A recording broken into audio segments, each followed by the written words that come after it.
हम में से कई लोग यह मानते हैं कि हम जानते हैं कि हमारी नदियों, झीलों और दलदलों की सतह के नीचे क्या छिपा है। हम यह मानने के आदी हैं कि वहां केवल पुरानी, छोड़ी गई चीजें पड़ी हैं। घिसे हुए जूते, डूबे हुए लकड़ी के लट्ठे और कभी-कभी खोई हुई मछली पकड़ने की चीजें। जब हम अंधेरे, गंदे पानी को देखते हैं, तो हमारी नजर आमतौर पर आकाश के प्रतिबिंब पर ठहर जाती है और हमें यह भी पता नहीं होता कि इस पतली परत के नीचे एक पूरा रहस्यमय संसार छिपा है। अद्भुत, खतरनाक और कभी-कभी चौंकाने वाला।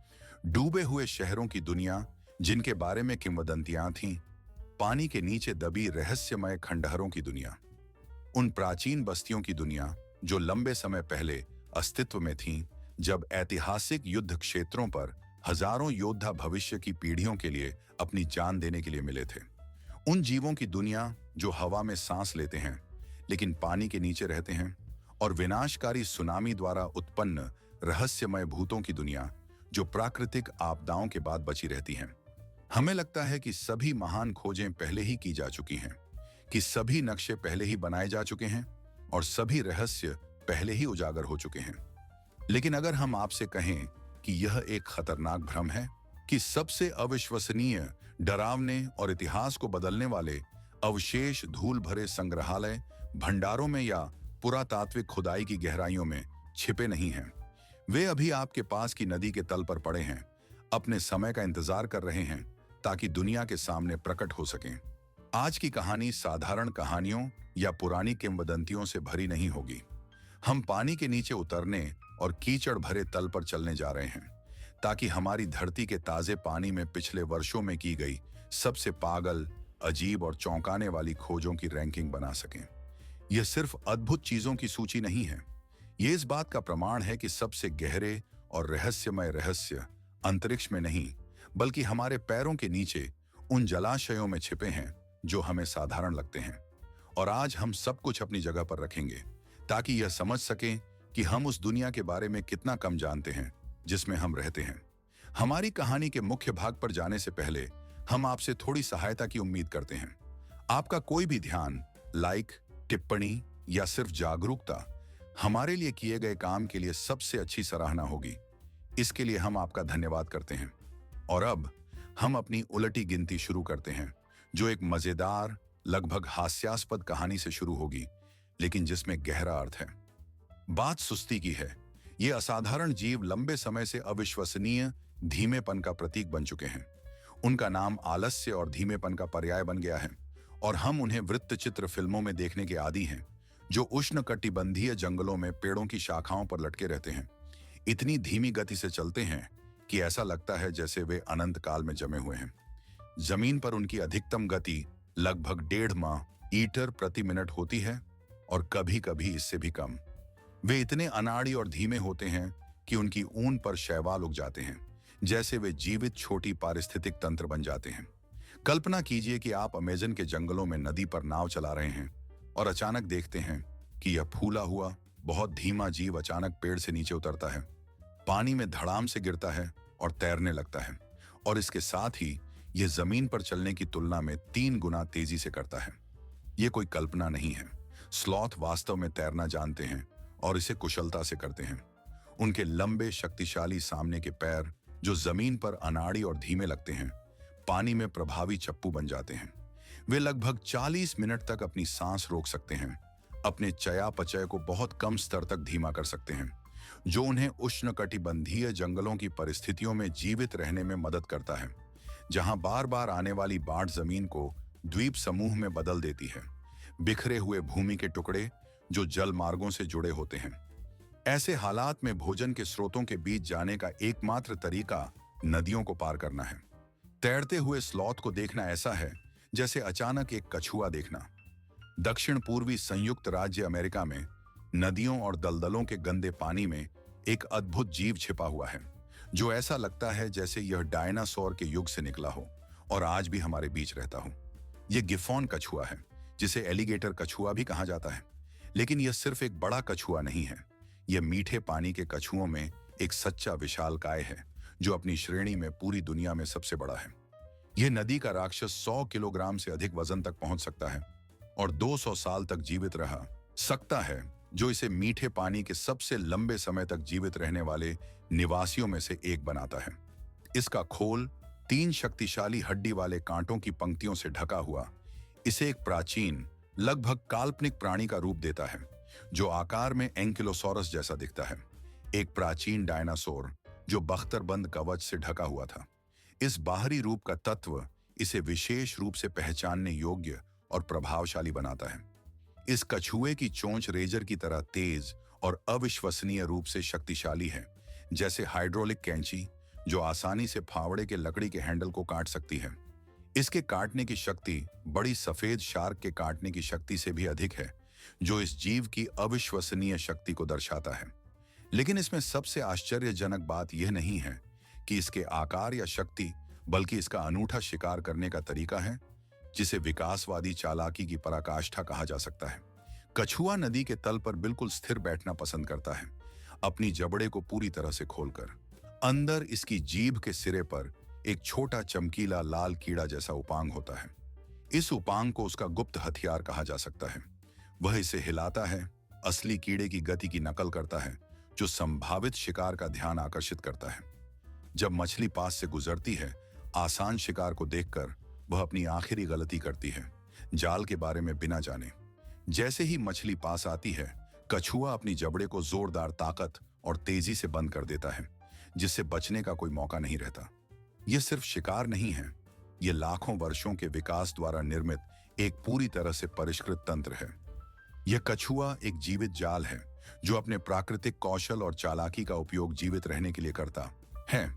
नदी में ऐसे जीव से मिलना प्राचीन, क्रूर और फिर भी अविश्वसनीय रूप से प्रभावी दुनिया के संपर्क में आने जैसा है, जो मनुष्य के ग्रह पर आने से बहुत पहले अस्तित्व में थी।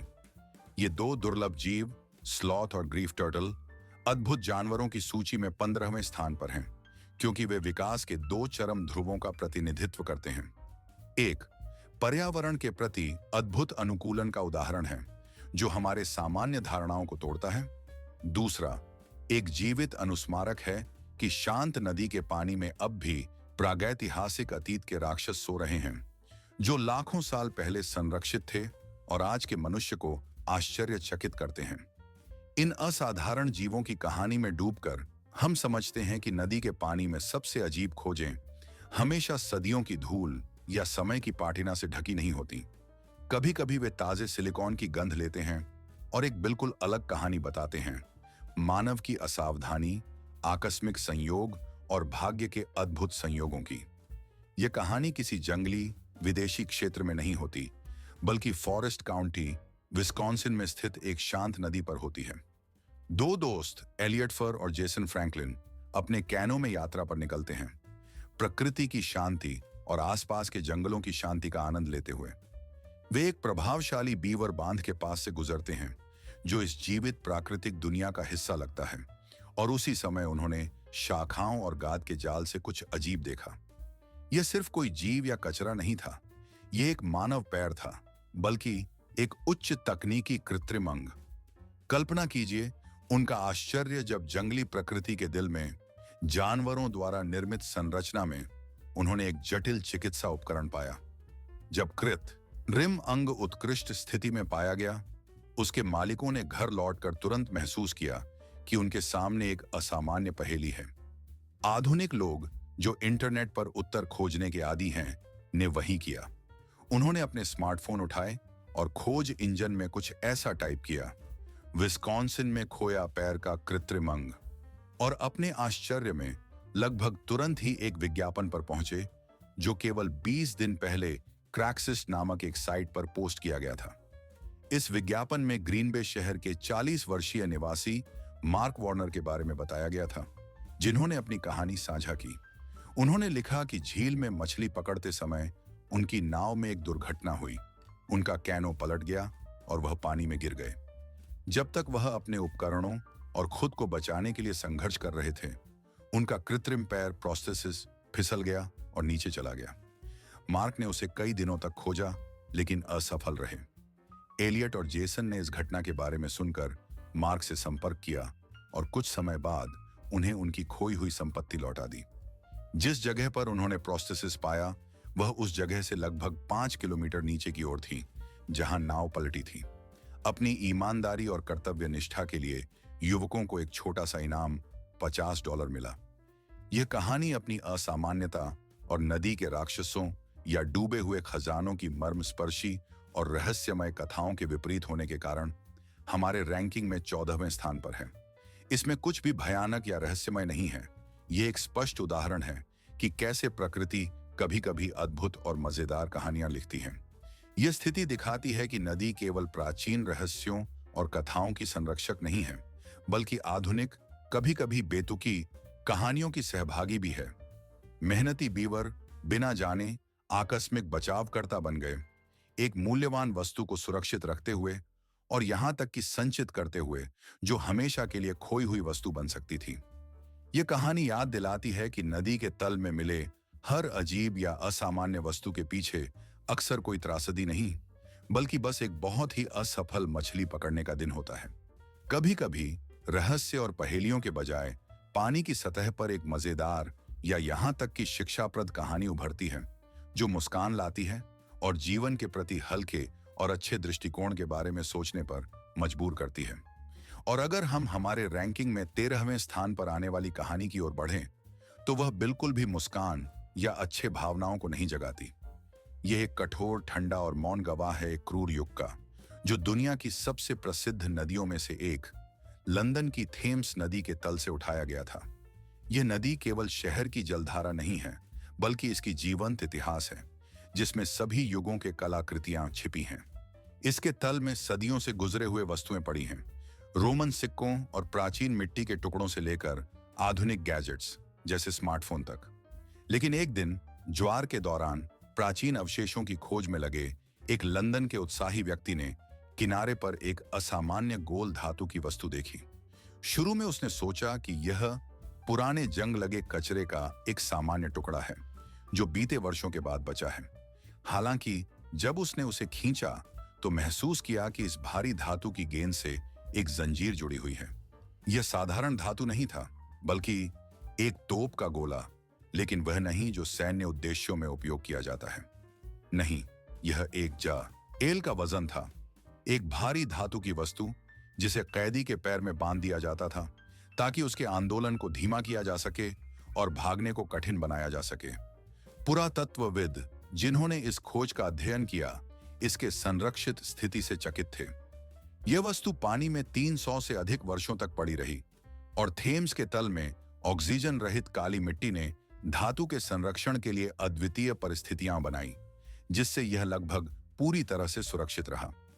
यह लोहे का टुकड़ा केवल एक वस्तु नहीं था, बल्कि अंतिम आशा और रहस्यमय जल की गहराइयों में कभी-कभी रहस्यमय वस्तुएं और जीव छिपे होते हैं, जिनकी कहानी और प्रकृति हमें एक साथ प्रशंसा और भय से भर देती है।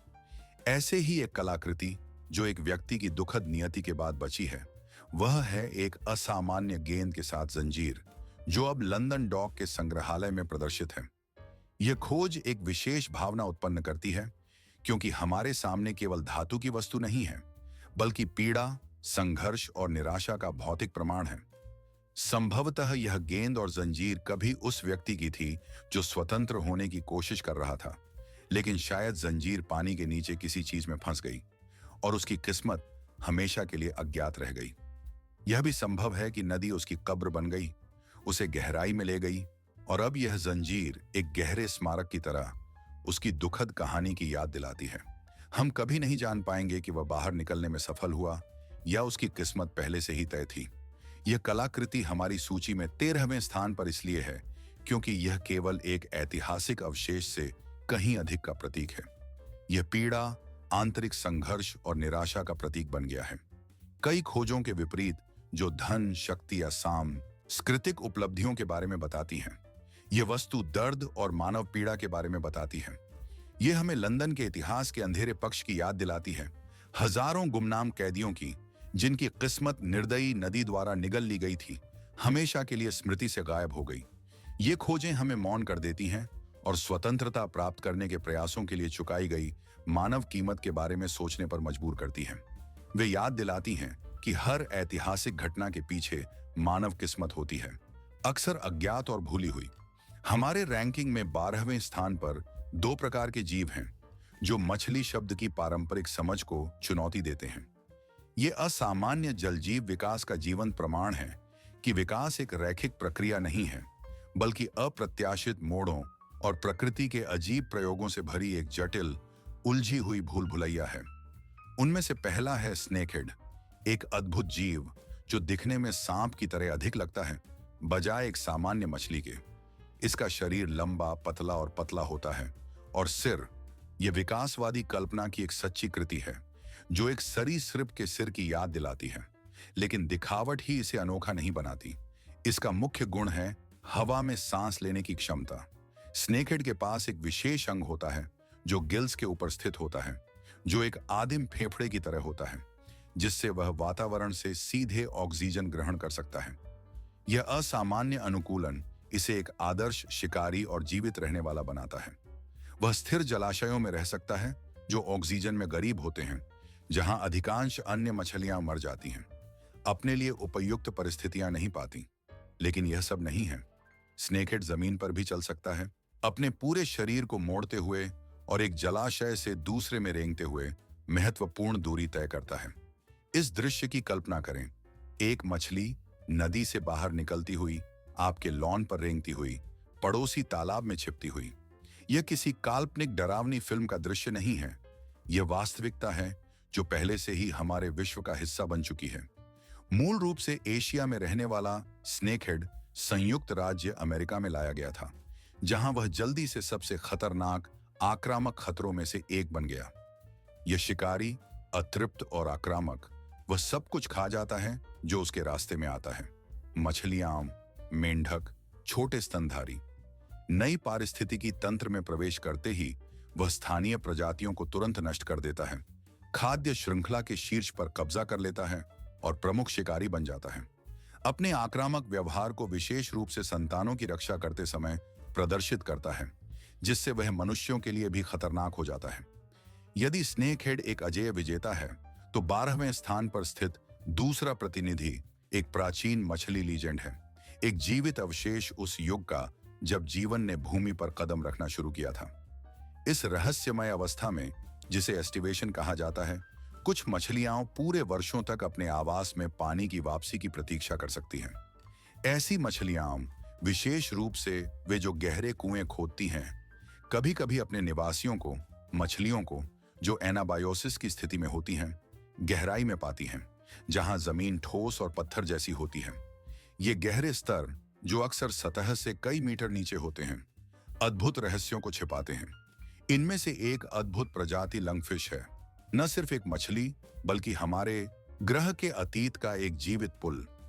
यह जीव केवल जीव जंतु का हिस्सा नहीं है, बल्कि एक अद्वितीय संक्रमणकालीन प्रजाति है, जैसे एक खिड़की उस युग में जब पहले कशेरू की भूमि पर कदम रख रहे थे।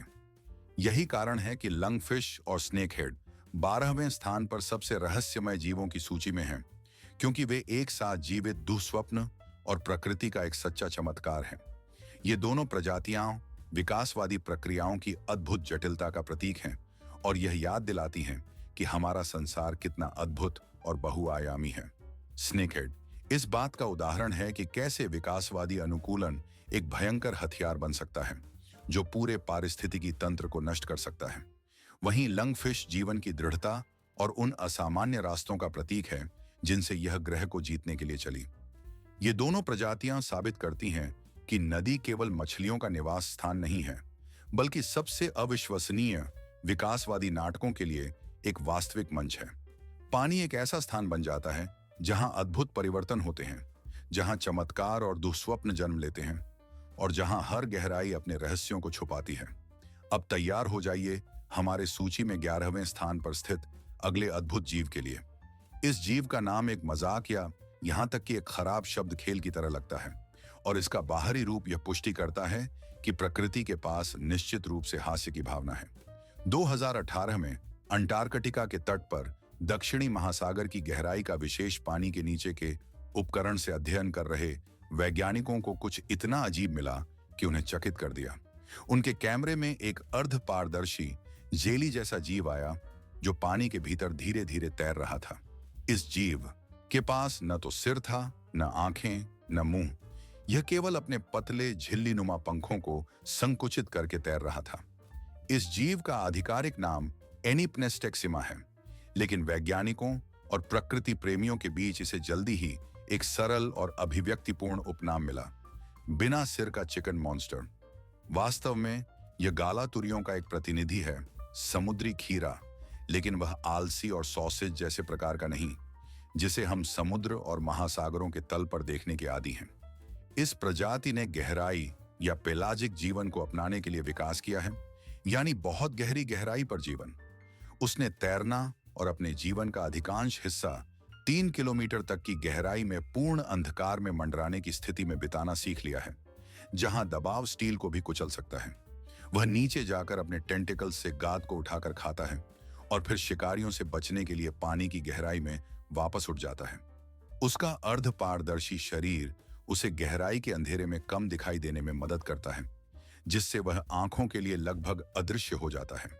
इस जीव को पहली बार मैक्सिको की खाड़ी में खोजा गया था और वैज्ञानिकों को विश्वास था कि यह केवल वहीं निवास करता है। हालांकि अंटार्कटिका के तटों के पास बर्फीले पानी में इसकी खोज एक वास्तविक सनसनी बन गई। यह तथ्य दर्शाता है कि हम महासागर की गहराइयों में जीवन के बारे में कितना कम जानते हैं और हमारी ग्रह की विभिन्न पारिस्थितिक प्रणालियां कितनी निकटता से जुड़ी हुई हैं। यह राक्षस न तो शिकारी है और न ही आक्रामक। यह बस एक बहुत ही अजीब जीव है, जो पृथ्वी की सबसे चरम परिस्थितियों में जीवन के लिए पूरी तरह से अनुकूलित है। अपनी विशिष्टता और असामान्यता के कारण यह हमारी ऊंची में 11वें स्थान पर है। यह जलमग्न दुनिया के अति यथार्थवाद का एक जीवंत उदाहरण है। इसका बाहरी रूप एक बुरे सपने के जीव की याद दिलाता है। हम अपनी रैंकिंग में 10वें स्थान पर पहुंचते हैं और हमारे सामने कहानियां खुलती हैं, जिनमें दलदल के गंदे पानी न केवल खतरनाक स्थान बन जाते हैं, बल्कि जैविक नहीं बल्कि तकनीकी अवशेषों के संरक्षक बन जाते हैं। ये कहानियां उन लोगों के बारे में बताती हैं जो समय और विस्मृति के कैदी बन गए, जिनकी किस्मतें कुछ अनोखे के गायब होने और संरक्षण से जुड़ी थीं। ध्यान केंद्रित है उन दुर्लभ पक्षियों की किस्मतों पर, जिनकी अंतिम उड़ान ट्रेसिन में समाप्त हुई, दलदली विस्तारों की गहराई में, जहां वे आधी सदी से अधिक समय तक विस्मृति में पड़े रहे। समय के साथ ये विमान किंवदंतियों में बदल गए और उनके मलबे युग के एक प्रकार के स्मारक बन गए। इन कहानियों में से पहली हमें द्वितीय विश्व युद्ध के समय में ले जाती है, 1942 में, जब प्रशांत महासागर में क्रूर युद्ध छिड़ गए। कहानी के केंद्र में है एक B-17 बमवर्षक, जिसे फ्लाइंग फोर्ट्रेस के रूप में जाना जाता है, जो जापानी ठिकानों पर हमले के बाद लौट रहा था। उड़ान के क्षण में उसे कई हमलों ने प्रभावित किया और विमान गंभीर रूप से क्षतिग्रस्त हो गया। ईंधन टैंक छिद्रित हो गए और चालक दल समझ गया कि वे अपनी बेस तक नहीं पहुंच पाएंगे। सबसे समझदारी भरा निर्णय था आपातकालीन लैंडिंग करना। पायलट ने जिम्मेदार निर्णय लिया पापुआ न्यू गिनी के दलदली क्षेत्र में विमान को पेट के बल उतारने का। यह लैंडिंग जोखिम भरी स्थिति के बावजूद आश्चर्यजनक रूप से सफल रही। पूरा दल जीवित रहा और कुछ हफ्तों के बाद उन्हें बचा लिया गया, लेकिन विमान वहीं रह गया, मबी के दलदल में डूब गया। वर्षों बीत गए और यह मलबा धीरे धीरे दलदल में डूबता हुआ स्थानीय किंवदंती का हिस्सा बन गया। उसे दलदल का भूत कहा जाता था और हर साल वह और भी रहस्यमय होता जा रहा था। लोग उसे एक रहस्यमय प्राणी, एक खोई हुई युग और वीरता का प्रतीक मानते थे। वह सबसे साहसिक खोजकर्ताओं के लिए मानचित्र पर एक बिंदु बन गया, जो इतिहास को खोजने और छूने की लालसा रखते थे। केवल 1970 में ऑस्ट्रेलियाई सेना ने आधिकारिक रूप से इस विमान को फिर से खोजा, इसे दलदलों में पाया। आश्चर्यजनक रूप से यह लगभग पूरी तरह से संरक्षित था। ऑक्सीजन की कमी वाली दलदली पानी ने एल्यूमिनियम के ढांचे के क्षरण की प्रक्रिया को काफी धीमा कर दिया था। विमान के अंदर सब कुछ लगभग समय से अछूता था। मशीन गन, चालक दल की निजी वस्तुएं, यहां तक कि कॉफी के अवशेषों के साथ थर्मस, सब कुछ अपनी जगह पर था। 1966 में इस दलदल के भूत को निकालने के लिए एक जटिल ऑपरेशन आयोजित किया गया था। इसे टुकड़ों में विभाजित कर संयुक्त राज्य अमेरिका ले जाया गया, जहां अब इसे संग्रहालय के प्रदर्शनी में बदलने और आने वाली पीढ़ियों के लिए संरक्षित करने के लिए बहाली का काम चल रहा है। दूसरी कहानी जो कम प्रभावशाली नहीं और अधिक व्यक्तिगत है, भारत में हुई। सब कुछ 1971 में भारत पाकिस्तान युद्ध के दौरान शुरू हुआ, जब भारतीय नौसेना का विमान HSUM लेफ्टिनेंट SK गुप्ता द्वारा संचालित गिरा और बंगाल की खाड़ी के पानी में गिर गया। एक स्थानीय मछुआरे ने, जो पास में था, पायलट को बचाया, उसे पानी से बाहर निकाला, लेकिन विमान डूब गया और हमेशा के लिए खो गया। आधी सदी से अधिक समय बीत गया, पूरे 55 साल, और उसी पायलट के पोते जी, उन्होंने बचपन से यह कहानी सुनी थी, ने अपने दादा की मृत्यु का स्थान खोजने का निर्णय लिया। उसने वर्षों तक अभिलेखीय दस्तावेजों, प्रवाह के नक्शों और स्थानीय निवासियों के साक्षात्कार का अध्ययन किया ताकि कोई सुराग मिल सके। 1910 में पेशेवर गोताखोरों की एक टीम की मदद से उसने आखिरकार विमान के मलबे को खोज निकाला। इसके लिए अविश्वसनीय दृढ़ता और भाग्य की आवश्यकता थी, क्योंकि केवल पारिवारिक किंवदंती के आधार पर आधी सदी से अधिक समय तक समुद्र के तल पर पड़े जहाज की खोज करना लगभग असंभव कार्य था। ये दो कहानियां महत्व के 10वें स्थान पर हैं, क्योंकि वे केवल खोजे नहीं हैं, वे समय की कैप्सूल हैं जो अतीत की यादों से भरी हैं। ये विमान नहीं, यह एक असामान्य ट्रेन थी जो कोयला या अनाज ले जाने वाली सामान्य ट्रेनों की तरह नहीं थी। इसके डिब्बों में सामान्य माल नहीं था, बल्कि बोइंग कंपनी द्वारा निर्मित नवीनतम मॉडल के विमान के पूरे ढांचे थे। ऐसी ट्रेन असेंबली प्लांट की ओर जा रही थी, जहां इन हिस्सों से आधुनिक हवाई जहाज बनाए जाते थे। उसका मार्ग सुंदर, धीरे धीरे बहने वाली क्लार्कफोर्ड नदी के किनारे से गुजरता था, जो हरे भरे मैदानों और ढलानों के बीच से गुजरती थी। लेकिन एक दिन रेलवे ट्रैक के एक मोड़ पर एक दुर्घटना हो गई। सिस्टम में यांत्रिक खराबी या शायद पटरियों के घिस जाने के कारण कुछ डिब्बे अचानक पटरी से उतर गए। इस भारी ट्रेन की शक्ति चौंकाने वाली थी। गति के दौरान संचित जड़ता और बल ने डिब्बों को सचमुच तटबंध से बाहर फेंक दिया। नतीजतन भारी धातु संरचनाएं खिलौनों की तरह नीचे गिरने लगी और जोरदार शोर और धमाके के साथ सीधे नदी के बर्फीले पानी में जा गिरी।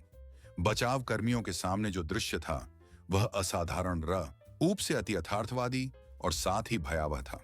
पानी से जैसे विशाल व्हेल के शव वर्तमान विमानों के फ्यूजलाज के हिस्से किनारे पर फेंक दिए गए थे। उनके हरे भरे खंड समय और पानी की परत से ढके हुए नदी से बाहर निकल रहे थे, एक अजीब और डरावना परिदृश्य बना रहे थे। पास में पानी में पंख, इंजन के हिस्से, विभिन्न हिस्सों के मलबे तैर रहे थे। यह सब एक विमान दुर्घटना स्थल की याद दिलाता था। हालांकि सामान्य आपदाओं के विपरीत यहां विमान अभी तक पूरी तरह से इकट्ठे और उड़ान के लिए तैयार नहीं थे। घटना उल्लेखनीय थी न केवल पैमाने के कारण, प्रत्येक अलग अलग खंडित पंख या शरीर का वजन कई टन था, बल्कि इसलिए भी कि उन्हें निकालने के लिए भारी क्रेनों और विशेष रूप से तैयार की गई तकनीक का उपयोग करके जटिल संचालन करना पड़ा। मलबे से नदी को बचाने और साफ करने के लिए अभूतपूर्व प्रयासों की आवश्यकता थी, क्योंकि इसके लिए पानी से विशाल धातु संरचनाओं को उठाकर सावधानीपूर्वक किनारे पर लाना पड़ा।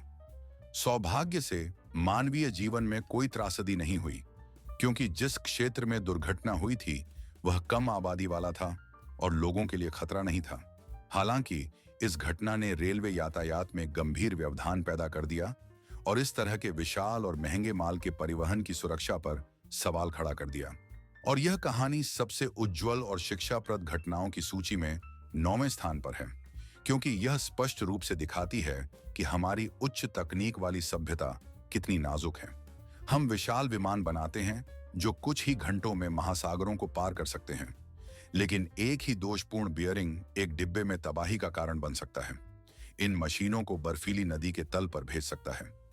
यह खोज सिर्फ अतीत का एक और अवशेष नहीं है, बल्कि यह एक जीवंत अनुस्मारक है कि हमारी उपलब्धियां कितनी आसानी से नष्ट हो सकती हैं या त्रासदी का कारण बन सकती हैं। पानी में देखे गए, यहां तक कि आकाश में न उड़ने वाले विमान मोंटाना नदी के किनारे फेंके गए, एक शक्तिशाली और चिंताजनक छवि बनाते हैं, जो प्रगति की कीमत और हमारी आधुनिक तकनीक की नाजुकता के बारे में सोचने पर मजबूर करती है। वे याद दिलाते हैं कि यहां तक कि सबसे जटिल इंजीनियरिंग समाधान और उपलब्धियां भी आकस्मिक त्रुटियों या खराबियों से सुरक्षित नहीं हैं। यह आधुनिक औद्योगिक विफलता का एक स्मारक है, जो निरंतर निगरानी और जिम्मेदारी की आवश्यकता की याद दिलाता है। बर्फीले और निर्जीव निवास में आकाश तक न पहुंचने वाले डूबे हुए विमानों पर एक नजर, यह एक शक्तिशाली छवि है जो चिंता और विचारशीलता की भावनाओं को जागृत करती है। यह इस बात पर जोर देता है कि हमारी तकनीक कितनी मूल्यवान है और अगर उचित सावधानी नहीं बरती जाती है तो इसे कितना आसानी से नष्ट किया जा सकता है। यह मामला दिखाता है कि यहां तक कि सबसे उन्नत उपलब्धियां जो मानव हाथों से बनाई गई हैं, अप्रत्याशित प्राकृतिक शक्तियों के सामने असुरक्षित रहती हैं और प्रगति के पीछे हमेशा जोखिम होता है। हम और गहराई में जा रहे हैं, न केवल पानी में बल्कि प्राचीन कथाओं, मिथकों और डरावने खोजों की दुनिया में भी। हमारी सूची में 8वें स्थान पर वह जगह है जिसने सदियों से स्थानीय निवासियों में भय और आतंक पैदा किया है। यह प्रायद्वीप है।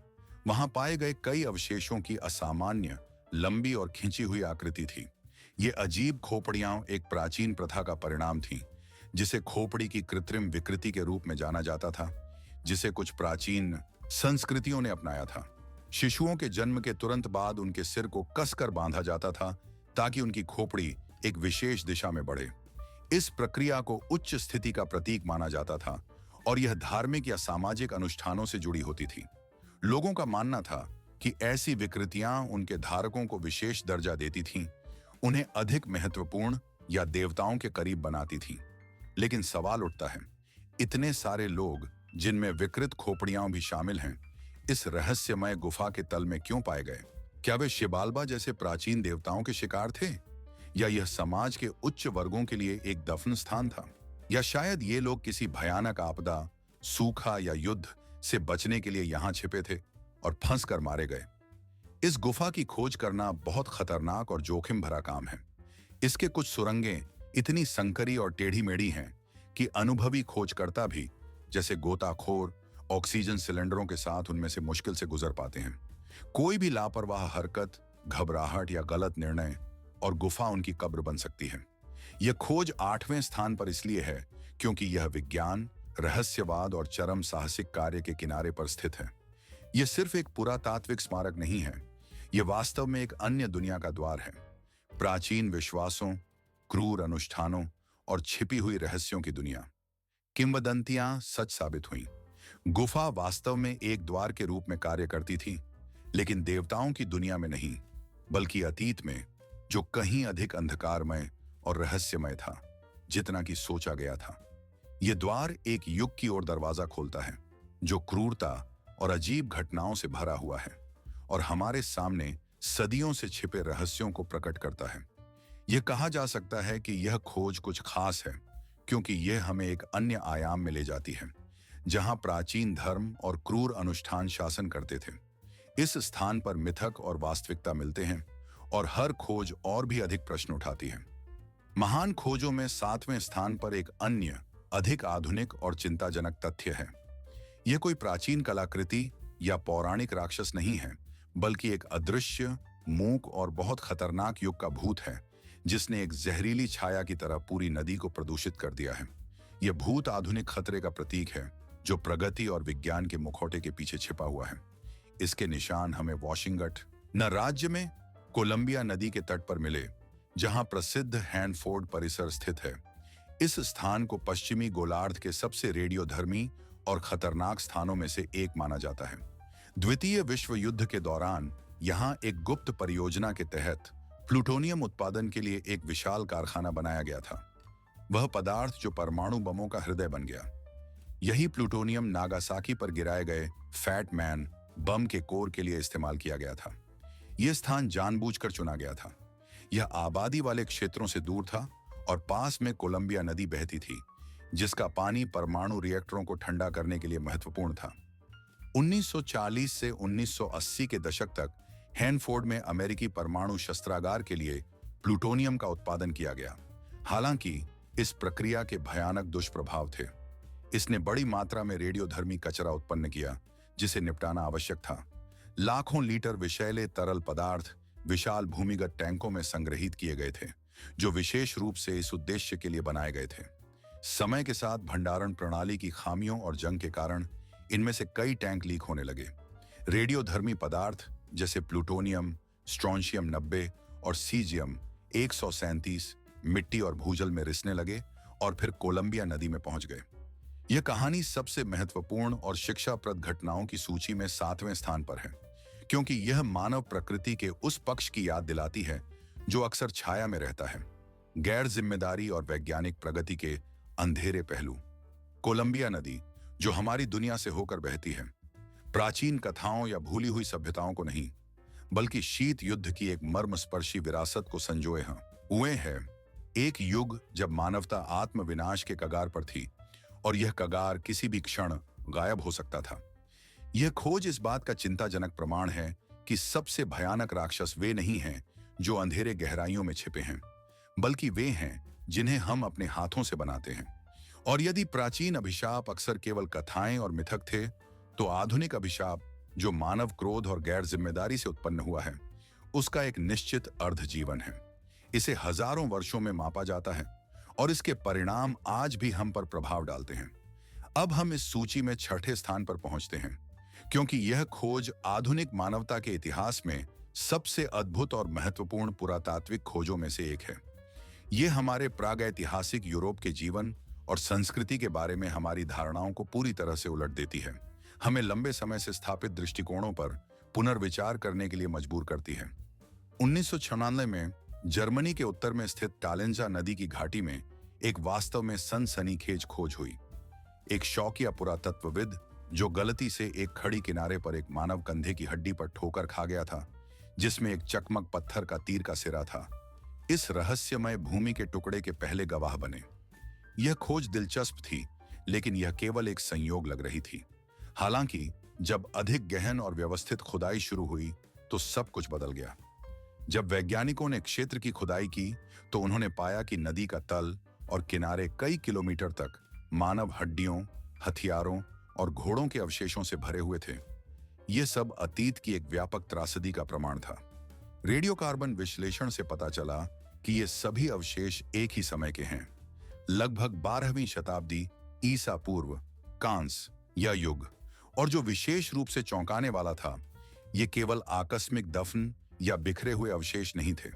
छोटों का स्वरूप, छिद्रित खोपड़ी, टूटी हुई हड्डियां, साथ ही कंकालों में फंसे भाले और तीरों के सिरे, ये सब यहां हुई एक व्यापक लड़ाई का प्रमाण थे। यह केवल दो समूहों के बीच की झड़प या टकराव नहीं था, बल्कि एक पूर्ण पैमाने पर क्रूर युद्ध था जिसमें कई योद्धा शामिल थे।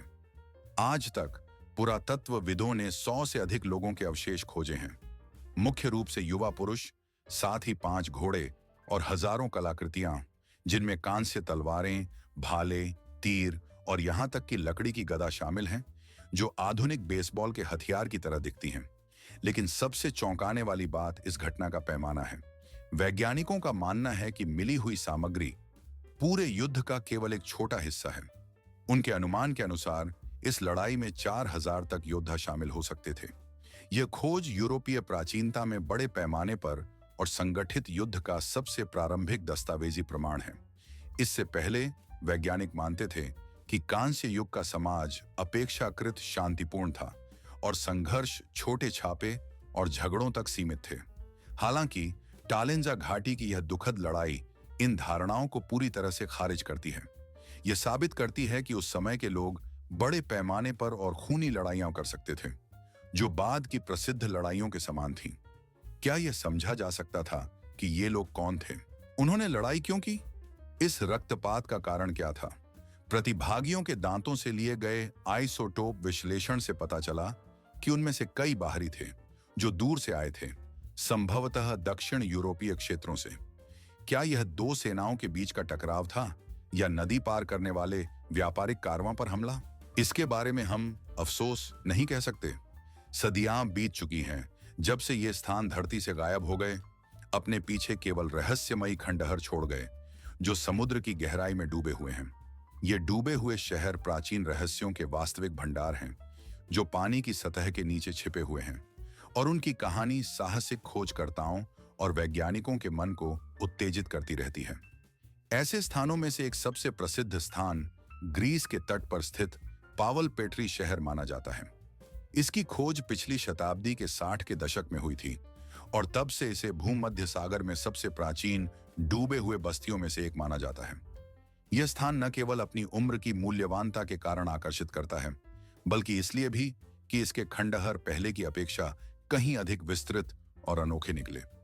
साधारण समुद्र तल पर बिखरे अवशेषों के विपरीत यहाँ पूरी सड़कों, इमारतों के टुकड़े और यहाँ तक कि कलाकृतियां भी संरक्षित हैं, जो यह कल्पना करने की अनुमति देती हैं कि यह शहर अपने समय में कैसा था। इसके अलावा कुछ खोजें इस बात की गवाही देती हैं कि इसका विनाश केवल प्राकृतिक आपदाओं के कारण नहीं हुआ, बल्कि मानव गतिविधियों या यहाँ तक कि इतिहास में गहरे छिपे विनाशकारी घटनाओं के कारण भी हो सकता है। यह पूरी तस्वीर समुद्री धुंध में लिपटी और समुद्री धूल की परत से ढकी एक लंबे समय से बीती युगों की जीवंत पृष्ठ की तरह प्रतीत होती है। और हालांकि अधिकांश वैज्ञानिक इस बात पर सहमत हैं कि शहर का प्राकृतिक रूप से गायब होना भूकंप या समुद्र स्तर के बढ़ने के कारण हुआ, कई शौकिया और शोधकर्ता अब भी मानते हैं कि पानी के नीचे का यह शहर अभी भी कई रहस्यों को छुपाए हुए है। कुछ को विश्वास है कि यहाँ प्राचीन धार्मिक स्थलों के अवशेष या यहाँ तक कि खजाने छुपे हो सकते हैं, जो अब तक अपने मालिकों को नहीं मिले हैं। इस संदर्भ में डूबे हुए शहरों का रहस्य हमारे अतीत की पहेलियों को सुलझाने की लालसा का प्रतीक बन जाता है, उन प्रश्नों के उत्तर खोजने की कोशिश का जो आधुनिक विज्ञान अभी तक पूरी तरह से हल नहीं कर पाया है। ये खंडहर समुद्री अंधकार में डूबे हुए जैसे हमें अपनी ओर खींचते हैं, प्राचीन सभ्यताओं के रहस्यों को खोलने का वादा करते हैं। वे हमें याद दिलाते हैं कि आज भी ऐसे स्थान हैं जहां समय मानो रुक गया हो और इतिहास पानी के नीचे जीवित रहता है, आधुनिक व्यक्ति की आंखों और कानों से छिपा हुआ। यही डूबे हुए शहरों का जादू है। वे अतीत और वर्तमान के बीच, मिथकों और वास्तविकता के बीच एक पुल बन जाते हैं, याद दिलाते हैं कि मानव सभ्यता का इतिहास रहस्यों से भरा है, जिन्हें अभी सुलझाना बाकी है। और ये रहस्यमय खंडहर जो आधे समुद्री गहराई में छिपे हैं, हमारे अंदर असीम रुचि और लंबे समय से बीते युगों के रहस्यों को छूने की इच्छा जगाते हैं। क्योंकि जैसा कि झात है, सबसे अद्भुत खोजें अक्सर वहीं छिपी होती हैं जहां हम सबसे कम उम्मीद करते हैं। ये एक अनोखी जगह है, पूरी तरह से संरक्षित कांस्य युग का शहर, इसकी सड़कों, इमारतों, आंगनों और यहां तक कि कब्रों के साथ। इस प्राचीन बस्ती की उम्र लगभग 5000 साल है, जो इसे पृथ्वी के सबसे प्राचीन शहरों में से एक बनाती है। यह होमर की कविताओं में वर्णित अधिकांश कहानियों से पुराना है और यहां तक कि प्राचीन दार्शनिकों के समय से झाग डूबे हुए अटलांटिस की पौराणिक कहानी से भी पहले का है। आधुनिक तकनीकों, विशेष रूप से पानी के नीचे के त्रिआयामी स्कैनिंग के माध्यम से वैज्ञानिकों ने इस शहर का सटीक और पूर्ण डिजिटल मानचित्र तैयार करने में सफलता प्राप्त की, जो प्राचीन इतिहास के अध्ययन में एक महत्वपूर्ण कदम बन गया। यह पता चला कि इस शहर का क्षेत्रफल 50,000 वर्ग मीटर से अधिक था, जो इसकी महत्वपूर्ण विशालता का प्रमाण है। यह एक समृद्ध बंदरगाह केंद्र था, उस समय की दो महान सभ्यताओं मिनोअन और माइसिनियन को जोड़ने वाला एक महत्वपूर्ण अंतर्राष्ट्रीय व्यापारिक केंद्र। ऐसा शहर न केवल वस्तुओं के निरंतर आदान प्रदान का स्थान था, बल्कि लोगों के बीच सांस्कृतिक और राजनीतिक संबंधों का केंद्र भी था। लेकिन इस प्राचीन शहर के साथ क्या हुआ? यह क्यों गायब हो गया? अधिकांश वैज्ञानिक परिकल्पनाओं के अनुसार लगभग 10वीं शताब्दी ईसा पूर्व में यह शक्तिशाली भूकंपों की एक श्रृंखला द्वारा नष्ट कर दिया गया था, जिसने इसे अपूरणीय क्षति पहुंचाई। पृथ्वी सचमुच धंस गई और पानी, जो नष्ट हुई सड़कों और इमारतों में घुस गया, ने इसे निगल लिया, इसे एक जलमग्न शहर में बदल दिया। आश्चर्यजनक रूप से बीते हजारों वर्षों में यह लगभग अछूता रहा, जिसे पुरातत्व का एक सच्चा चमत्कार माना जाता है। यह शहर हमें उन लोगों के दैनिक जीवन में झांकने का एक अनूठा अवसर देता है, जो शास्त्रीय ग्रीक सभ्यता के उदय से बहुत पहले रहते थे, महान दार्शनिकों और नायकों के उदय से पहले। यह हमें उस युग में ले जाता है जब लोग अपने घर बनाते थे, व्यापार करते थे और संवाद करते थे, उस सभ्यता की नींव रखते थे जो बाद में पश्चिमी संस्कृति की नींव बनी। लेकिन एक और भी रहस्यमय और भव्य कहानी है जो पौराणिक शहर द्वारका से जुड़ी है। हिंदू ग्रंथों के अनुसार इस शहर की स्थापना स्वयं भगवान कृष्ण ने की थी और किंवदंतियों के अनुसार यह अविश्वसनीय आकार और समृद्धि तक पहुंच गया था। हजारों वर्षों तक द्वारका को केवल एक मिथक, एक किंवदंती माना जाता था, जो केवल मौखिक परंपराओं और प्राचीन ग्रंथों में मौजूद थी। हालांकि 20वीं शताब्दी के 60 के दशक की शुरुआत में और फिर नई जलमग्न अभियानों के दौरान पुरातत्वविदों ने भारतीय राज्य गुजरात के तट पर इस शहर के अस्तित्व के अद्भुत प्रमाण मिलने शुरू किए। पानी के नीचे एक बड़े शहर के अवशेष पाए गए। पक्की सड़कें, बलुआ पत्थर की ऊंची दीवारें, बंदरगाह संरचनाओं के निशान, जो इसके पूर्व गौरव का संकेत देते थे। तांबे के सिक्के और विविध कलाकृतियां भी मिली, जिनकी उम्र कुछ अनुमानों के अनुसार 9,500 साल तक हो सकती है। यदि ये तिथियां पुष्टि की जाती हैं, तो यह भारत में सभ्यता की शुरुआत के बारे में हमारी धारणाओं को पूरी तरह से बदल देगा। इसके मूल को कई हजार साल पीछे धकेल देगा। किंवदंतियों में कहा गया है कि द्वारका में 9 लाख महल थे, जो चांदी से बने थे और रत्नों से सजाए गए थे। बेशक पुरातत्वविदों ने अभी तक चांदी के महल नहीं पाए हैं, लेकिन नष्ट हुए खंडहरों का पैमाना कल्पना को चकित कर देता है। सवाल उठता है, यह महान शहर पानी के नीचे क्यों चला गया? और क्यों आधिकारिक विज्ञान अब तक इन खोजों के प्रति सतर्कता बरतता है? उन्हें प्राकृतिक भूवैज्ञानिक प्रक्रियाओं का परिणाम मानते हुए बजाय मानव निर्मित संरचनाओं के, ये रहस्यमय खंडहर वैज्ञानिकों के बीच कई विवाद और चर्चाओं को जन्म देते हैं। जबकि कुछ उन्हें प्राकृतिक संरचनाएं मानते हैं, अन्य जोर देते हैं कि यह प्राचीन शहरों की बात है, जो हमारे पूर्वजों द्वारा हजारों साल पहले बनाए गए थे। ये दो जलमग्न शहर, एक को वैज्ञानिक समुदाय ने मान्यता दी है, दूसरा अटकलों और मिथकों का विषय बना हुआ है। महत्व में चौथे स्थान पर हैं, क्योंकि वे किसी भी खोजकर्ता के सपने को साकार करते हैं, एक खोई हुई दुनिया को खोजना। वे दिखाते हैं कि किंवदंतियां और मिथक केवल कहानियां या कल्पना नहीं हो सकते, बल्कि वास्तविक घटनाओं और स्थानों की विकृत यादें हो सकते हैं, जो कभी हमारी धरती पर मौजूद थे। और एक जीव विज्ञानी जिसका नाम पॉल रॉबसन था, समुद्री जीवन के अध्ययन और पानी के नीचे की फिल्मों के निर्माण के प्रति अपने जुनून के लिए जाना जाता था, जिसमें उन्होंने अपनी टीम के साथ कई अद्भुत दृश्यों को कैद किया। एक बार जब वे महासागर की गहराइयों में फिल्म बना रहे थे, अंधेरे खाई में अचानक अंधकार से एक अजीब प्राणी खिड़की के पास आ गया। यह कुछ असामान्य था, लंबा, उंगलियों के बीच झिल्लियों के साथ, जो पानी के जीव की तरह हाथ जैसा दिखता था। किसी क्षण में उसने अपनी हाथ को कांच पर दबाया, जैसे कि कुछ दिखाने या संप्रेषित करने की कोशिश कर रहा हो। फिर वह अचानक पीछे हट गया और अविश्वसनीय गति से अंधेरे खाई में गायब हो गया, अपने पीछे केवल एक रहस्यमय छाया छोड़ते हुए। यह छोटा लेकिन बहुत प्रभावशाली वीडियो एक वास्तविक सनसनी बन गया। लाखों लोगों ने विश्वास किया कि यह वास्तविक फुटेज था, जो जल परियों या अन्य अज्ञात जलीय मानवों के अस्तित्व का अचूक प्रमाण हो सकता है। यह टुकड़ा इतना विश्वसनीय क्यों लगा? सबसे पहले इसे प्रतिष्ठित चैनल एनिमल प्लैनेट पर दिखाया गया था, जो अपनी गंभीरता और पेशेवरता के लिए जाना जाता है।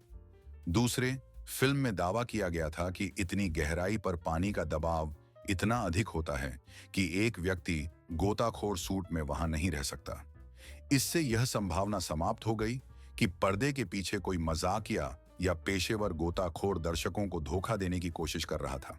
तीसरे, जिस गति से प्राणी दूर हुआ वह अलौकिक लग रही थी, जैसे कि उसमें अविश्वसनीय तेजी थी, जो एक सामान्य व्यक्ति के लिए उपलब्ध नहीं थी।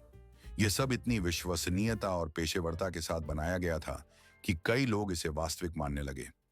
बाद में पता चला कि पूरी फिल्म एक कलात्मक प्रस्तुति थी, एक मिस्टिफिकेशन जो मिली हुई फिल्म की शैली में बनाई गई थी। निर्माताओं ने स्वीकार किया कि यह सब कंप्यूटर ग्राफिक्स और पेशेवर अभिनेताओं की मदद से किया गया था, जो जलीय प्राणियों की नकल कर रहे थे। हालांकि जब तक यह खबर सामने आई, तब तक बहुत देर हो चुकी थी। वीडियो जनता में फैल चुका था, इसे इंटरनेट पर साझा किया गया और यह अपनी खुद की जिंदगी जीने लगा। यह जन संस्कृति का हिस्सा बन गया और आज भी हजारों लोग मानते हैं कि यह रिकॉर्डिंग समुद्री राक्षसों के अस्तित्व का वास्तविक प्रमाण है, जो महासागर की गहराइयों में छिपे हुए हैं। अधिकारी और चैनल निश्चित रूप से इसे नकली घोषित करने के लिए मजबूर हो गए, ताकि सच्चाई को छुपा सकें। लेकिन इसके बाद भी कई लोग इसकी वास्तविकता में विश्वास करते रहते हैं, यह मानते हुए कि यह केवल सच्चाई को छुपाने के लिए एक व्यापक अभियान का हिस्सा है। यह कहानी लोकप्रियता में तीसरे स्थान पर है, न कि इसलिए कि यह जल परियों या जलीय मानवों के अस्तित्व, वाव को साबित करती है, बल्कि इसलिए कि यह टेलीविजन की अविश्वसनीय शक्ति और चमत्कार में विश्वास करने की मानव की प्यास को उजागर करती है। यह छोटा, पूरी तरह से नकली वीडियो कई वास्तविक वैज्ञानिक खोजों की तुलना में अधिक प्रभावशाली और पहचानने योग्य बन गया। यह एक आधुनिक मिथक में बदल गया, एक डिजिटल लोक कथा जो मुंह से मुंह और इंटरनेट से इंटरनेट तक पहुंचती है। यह अच्छी तरह से दिखाता है कि हमारे धारणा के साथ कितनी आसानी से छेड़छाड़ की जा सकती है और हम कितना विश्वास करना चाहते हैं कि अंधेरे, अनजाने गहराइयों में मछलियों और स्क्विड्स से अधिक कुछ छिपा हुआ है। यह मामला क्रिप्टोजोलॉजी के इतिहास में सबसे प्रसिद्ध धोखा बन गया है और इसी कारण से यह जनधारणा और विश्वास के तंत्र को समझने के लिए इतना महत्वपूर्ण है। सूची में दूसरे स्थान पर वह कहानी है जो लोगों को सचमुच सिहरन देती है। इसमें न तो कोई हास्य है, न वैज्ञानिक स्पष्टीकरण, न ही स्पष्ट खुलासे। इसमें केवल एक भयावह, अनजानी विसंगति है जो 21वीं सदी की सबसे भयानक आपदाओं में से एक के केंद्र में दर्ज की गई थी। पिछले 24वें वर्ष, जब हिंद महासागर में एक शक्तिशाली सुनामी आई थी जिसने लाखों लोगं की जान ले ली थी। इस समय कई वीडियो रिकॉर्डिंग की गईं जिन्होंने इस प्राकृतिक आपदा के भयानक परिणामों को कैद किया, लेकिन उनमें से एक अपनी रहस्यमयता और रहस्यवाद के कारण अलग थी। 2014 में अलांत नाम के एक उपयोगकर्ता ने YouTube पर एक छोटा क्लिप अपलोड किया जिसे सुनामी की एक लंबी रिकॉर्डिंग से काटा गया था। इस वीडियो में जापानी लोक कथाओं में एक विशेष प्रकार के भूत होते हैं जिन्हें यूरेई कहा जाता है। ये भूत उन लोगों की आत्माएं हैं जो हिंसक मौत का शिकार हुए हैं और कई लोग मानते हैं कि ऐसे आत्माएं त्रासदीपूर्ण और गंभीर आकृतियों में प्रकट हो सकती हैं। लोक कथाओं और कहानियों में अक्सर ऐसे चित्रण मिलते हैं जो शोक, क्रोध या दुर्भाग्य का प्रतीक माने जाते हैं। अधिकांश मामलों में ये आकृतियां गवाहों की आंखों के सामने भूतियां, अस्पष्ट सिलहूट के रूप में प्रकट होती हैं, कभी-कभी मृत्यु से जुड़ी त्रासदी की स्पष्ट विशेषताओं के साथ जो हिंसक और अचानक थी। ऐसी छवि को अक्सर यूरेई के रूप में देखा जाता है, प्रतिशोधी आत्माएं जो जीवित दुनिया में अन्याय या दुखद भाग्य के कारण रह गई हैं। हालांकि एक दूसरी, अधिक यथार्थवादी परिकल्पना भी है जो ऐसी आकृतियों के प्रकट होने को अधिक तर्क संगत रूप से समझाती है। कुछ लोग मानते हैं कि यह कोई अलौकिक घटना नहीं है, बल्कि एक साधारण गैसीय बादल है।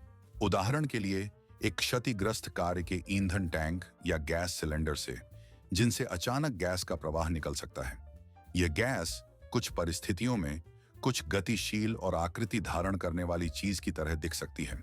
संशयवादी हालांकि इस संस्करण के खिलाफ तर्क देते हैं, यह इंगित करते हुए कि इस आकृति की गति और व्यवहार बहुत ही समझदारीपूर्ण है और इसे साधारण गैसीय बादल से समझाना मुश्किल है।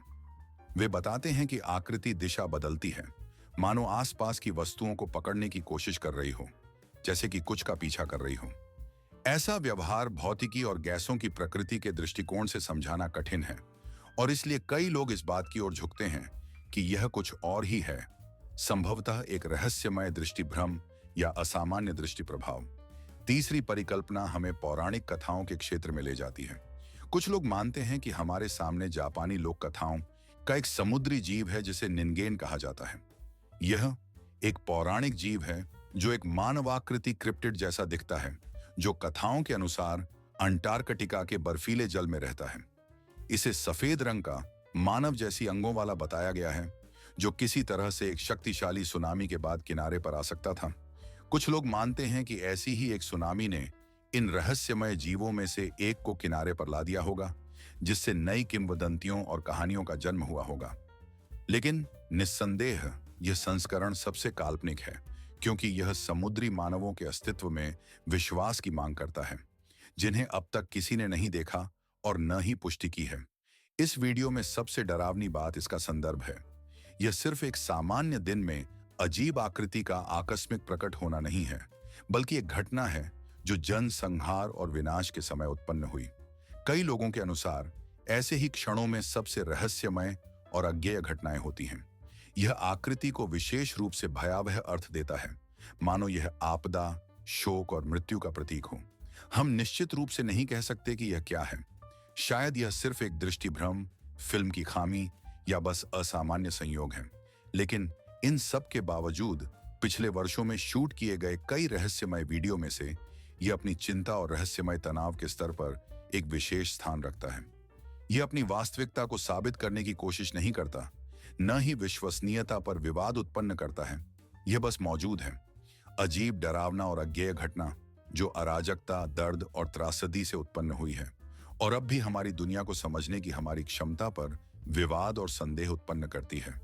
और अब इस रहस्यमय रैंकिंग के शिखर पर पहुंचते हुए हम एक कहानी का सामना करते हैं जो शायद खजाने और विश्वासघात के सबसे चमकदार और रहस्यमय कथाओं में से एक है।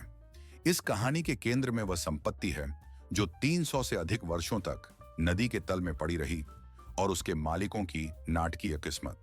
सब कुछ 21वीं सदी में होता है, चीन में मिंग राजवंश के पतन के युग में, जब देश गहरे संकट की स्थिति में था। देश के भीतर किसान विद्रोह उग्र थे, इसे टुकड़ों में फाड़ते हुए। इस जटिल अवधि में सबसे प्रसिद्ध विद्रोही नेताओं में से एक झांग सियान यह घटना चीन की धरती पर की गई पुरातात्विक खुदाई के इतिहास में सबसे महत्वपूर्ण मानी जाती है। इसका महत्व अधिक नहीं आंका जा सकता, क्योंकि यह न केवल उस प्राचीन किंवदंती के अस्तित्व की पुष्टि करता है जो सदियों से पीढ़ी दर पीढ़ी चली आ रही थी, बल्कि इस महान देश के इतिहास में सबसे उलझे और कम अध्ययन किए गए कालों में से एक के अध्ययन के लिए एक अनूठा स्रोत भी खोला। प्रत्येक पाया गया वस्तु सिर्फ धातु का एक टुकड़ा या कलाकृति नहीं है, यह उस युग का जीवित गवाह है जिसका हिस्सा वे लोग थे जिन्होंने इतिहास में अपनी छाप छोड़ी। ये खोजें यह समझने में मदद करती हैं कि प्राचीन चीनी कैसे रहते थे, उनकी किस्मत कैसे बनी, उन समयों में कौन सी घटनाएं हुई। खुदाई आज भी जारी है और हर साल पुरातत्वविदों को और अधिक अद्भुत वस्तुएं खोजने में सफलता मिल रही है, जो अतीत के और भी अधिक रहस्यों को उजागर करती हैं। यह कहानी हमारे रैंकिंग में एक सम्मानजनक स्थान रखती है, क्योंकि यह उन सभी तत्वों को पूरी तरह से एकीकृत करती है जो पुरातात्विक खोजों को इतना रोमांचक और आकर्षक बनाते हैं।